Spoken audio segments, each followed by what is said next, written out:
Fait que là, Raphaël, tu voulais nous parler de la pénurie de logement et de l'immigration. Ben, en fait, ce que je veux parler, c'est la pénurie de logements qu'on vit ici au Québec, mais dans le reste du Canada aussi, il y a cette problématique-là, est essentiellement liée au nombre d'immigrants qu'on reçoit.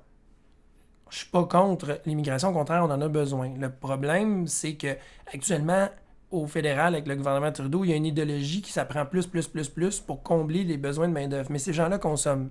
Ils vont consommer aussi des logements.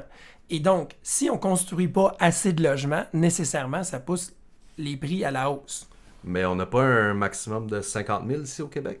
En fait, ça, c'est ce que le gouvernement du Québec a annoncé. Ça, c'est la seule immigration que le Québec contrôle. C'est des immigrants qu'on choisit, on sélectionne pour venir travailler avec un visa de travail dans une entreprise.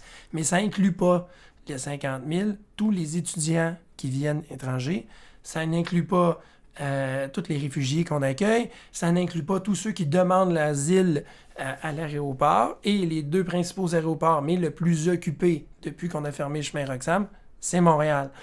Et donc, ce qui fait que l'an dernier, on a accueilli aux alentours d'un peu plus de 200 000 immigrants. Ces gens-là consomment, mais ils arrivent, ils ne commencent pas nécessairement en travaillant et ils ont besoin d'un lieu pour se loger, il faut qu'ils soient éduqués et ils ont besoin de soins de santé. Mais on est en pénurie de main-d'œuvre, Ça, c'est au Québec, ça, là? juste pour le Québec.